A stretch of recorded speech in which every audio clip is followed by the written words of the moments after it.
Bismillahirrahmanirrahim. Assalamualaikum warahmatullahi wabarakatuh. Alhamdulillahirabbil alamin. Asyhadu an la ilaha illallah wa asyhadu anna Muhammadan abduhu wa rasuluh. Allahumma sholli ala Muhammad wa ala ali Muhammad kama sholaita ala Ibrahim wa ala ali Ibrahim innaka Hamidum Majid. Bapak, Ibu, kaum muslimin dan muslimat yang insya Allah dirahmati oleh Allah Subhanahu wa Ta'ala. Pertama-tama mari kita mengucapkan syukur alhamdulillahirabbil alamin bahwa pada bulan Ramadan ini kita diberikan kesehatan, kenikmatan untuk menjalankan ibadah puasa wajib yang diberikan atau diwajibkan kepada umat Islam agar umat Islam itu bisa bertakwa. Pada kesempatan kali ini saya akan memberikan sedikit tausiah Ramadan dengan judul Puasa Ramadan dan Penguatan Nilai Moral Profesi Hukum. Di antara banyak amal ibadah yang diperintahkan oleh Allah Subhanahu wa Ta'ala, salah satu yang paling utama dari puasa itu adalah memperbaiki akhlak dan perilaku kita dalam kehidupan sehari-hari. Rasulullah bersabda, "Saya diutus tidak lain untuk menyempurnakan akhlak yang baik." Hadis riwayat Ahmad. Akhlak atau moral ini dapat digunakan sebagai parameter atau standar dalam melihat tingkat ketakwaan dan keimanan insan muslim di hadapan Allah Subhanahu wa Ta'ala. Semakin baik akhlak seseorang, maka semakin tinggi tingkat ketakwaannya. Rasulullah SAW menegaskan, sebaik-baik kalian di sisi Allah adalah yang paling baik akhlaknya. Hadis riwayat Bukhari Muslim. Oleh karena itu, di dalam beribadah kita perlu melakukan evaluasi sejauh mana ibadah kita itu mampu memperbaiki budi pekerti dan perilaku kita, baik di lingkungan keluarga, lingkungan masyarakat, tempat kerja, dan lingkungan dunia maya yang sekarang itu tidak ada batasnya. Maka dalam menjalankan ibadah pada bulan suci Ramadan ini, kita perlu menggali nilai-nilai moral yang diajarkan oleh Allah Subhanahu wa Ta'ala melalui ibadah puasa ini. Hakikat ibadah puasa adalah bagaimana kita bisa menahan bukan hanya saja apa yang dilarang, tetapi apa yang diperbolehkan. Jadi yang dilarang apalagi begitu kira-kira. Yang diperbolehkan saja harus ditahan gitu. Apa yang diperbolehkan itu? Misalnya makan, minum, berhubungan dengan suami istri selama bulan puasa di siang hari. Boleh jadi makan, minum itu hanyalah simbol atau sifat keduniawian semata-mata. Sifat tamak, rakus terhadap kekayaan duniawi, maka menahan makan dan minum saat berpuasa hakikatnya adalah menahan diri dari sifat buruk dari kita yang dapat menjerumuskan di dalam budaya materialisme, budaya hedonisme, budaya konsumerisme. Oleh karena itu, melalui proses ibadah puasa ini, bukan hanya fisik kita yang dilatih untuk menahan, tetapi juga hawa nafsu kita agar lebih mencintai kebaikan-kebaikan yang hakiki. Berupa apa? Berupa keridhaan yang diberikan oleh Allah Subhanahu wa Ta'ala, dan membenci keserakahan atau sifat tamak, sifat kemaruk dengan kemewahan-kemewahan duniawi. Saya yakin dan sangat tahu bahwa kesederhanaan, kesederajatan, ketenangan dalam hidup yang diajarkan melalui ibadah puasa ini akan membawa masyarakat kita, bangsa kita, negara kita lebih fokus untuk maju dan produktif demi kemaslahatan kita bersama. Salah satu aspek kehidupan berbangsa dan bernegara yang menjadi pilar kemajuan bangsa adalah aspek hukum dan perlindungan serta penegakan hukum yang berjalan dengan baik manakala penegak hukumnya memiliki integritas yang tinggi, akhlakul karimah, kira-kira begitu, berkarakter kuat, mempunyai daya imunitas yang tangguh menghadapi segala godaan dan rayuan yang sifatnya itu materialisme.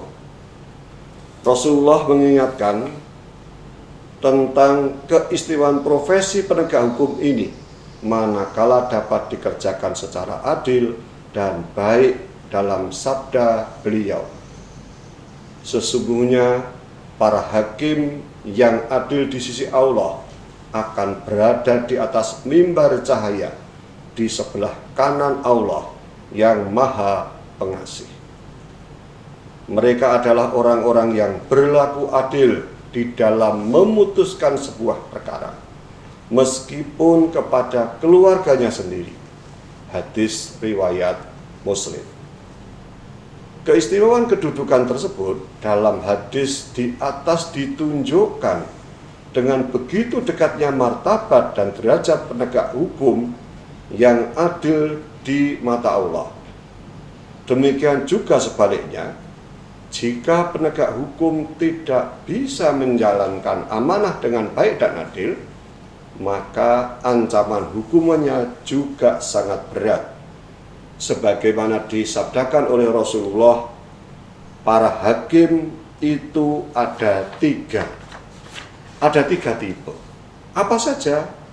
Tipe pertama adalah satu berada di surga dan dua berada di neraka. Secara pribadi, hadis ini menginspirasi saya.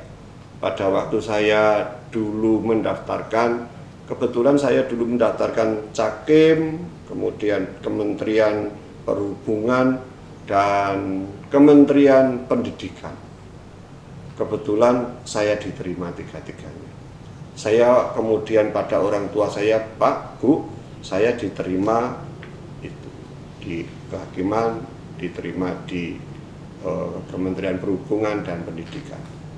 Bapak saya mengatakan, kowe dadi guru wae, aja hakim.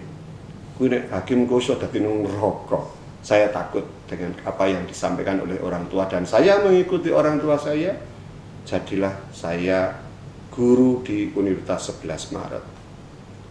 Jadi kalau tadi di dalam sabda Rasulullah dikatakan ada tiga tipe, satu berada di surga dan yang dua berada di neraka, maka tipe pertama adalah hakim yang mengetahui kebenaran dan dia memutuskan dengan kebenaran itu. Saya sangat berharap hakim-hakim lulusan Fakultas Hukum UNS itu masuk pada tipe yang pertama, yaitu hakim yang memutuskan sesuatu dengan kebenaran atau dia tahu tentang itu benar dan dia putuskan dengan benar juga. Dan saya tidak berharap hakim-hakim dari Fakultas Hukum UNS itu tipe yang kedua, yaitu hakim yang mengetahui kebenaran tetapi memutus perkara dengan zalim.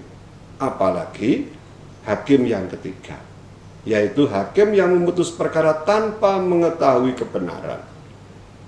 Jadi kalau memutus perkara tanpa mengetahui kebenaran berarti ada yang salah.